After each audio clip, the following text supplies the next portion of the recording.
celebrating Hoda, and we're not celebrating the cold that's outside right now. Oh, my goodness, Devin. I know I've been thinking about Lauren's snubs and dubs. I'll just go through my takeaways with snubs and dubs, sort of like the Golden Globes here.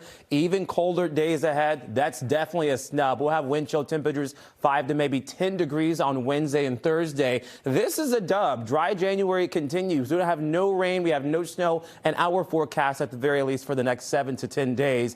And this, I'll just call this a snub too. There's another late week winter storm that gets near, but it's still not here. Here's the present winter storm that we have right now through the mid-Atlantic and portions of the Appalachians. It continues through this evening. Overnight tonight, it's offshore, and early tomorrow morning, more cold air arrives, and that lasts through Wednesday and Thursday. High pressure sits atop of us on Thursday, keeping us still dry, other than some mountain snow that we may see through northern Vermont. And here comes another big snub as this huge, strong winter storm barrels across the mid-Atlantic yet again, and it gets near, I think, across portions of the Long Island Sound in New Jersey, but still no snow expected for Boston. And if we look at the snow so far this season, we've only had about 5.5 inches of snow. Normally we'd have almost a foot. Last winter, at this point in the game, we had even less than that at 0.2 inches of snowfall. So this next winter storm that develops across portions of the Gulf of Mexico, gets across Texas,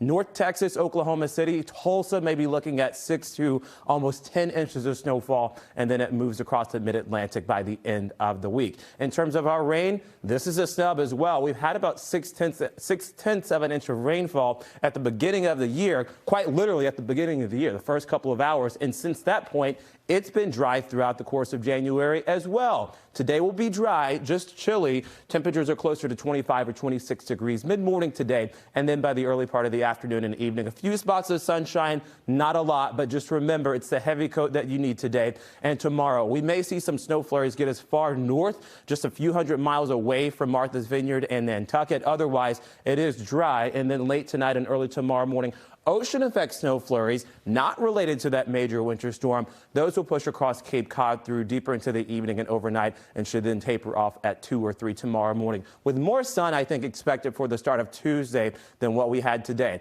So as we go throughout the next several days, things start to quiet out across the northeast and across the nation's midsection as well. Remember that new storm that develops, it comes out of the Gulf of Mexico. This will be far more potent, and I think the trajectory of this one is even farther south than the present storm is too. So that will cause a lot of chaos for the tail end of the week if you plan to travel down across portions of the deep south. Otherwise, this is a forecast that's a dub, right? Plenty of sunshine and dry air on the way. And finally, the thaw arrives this weekend.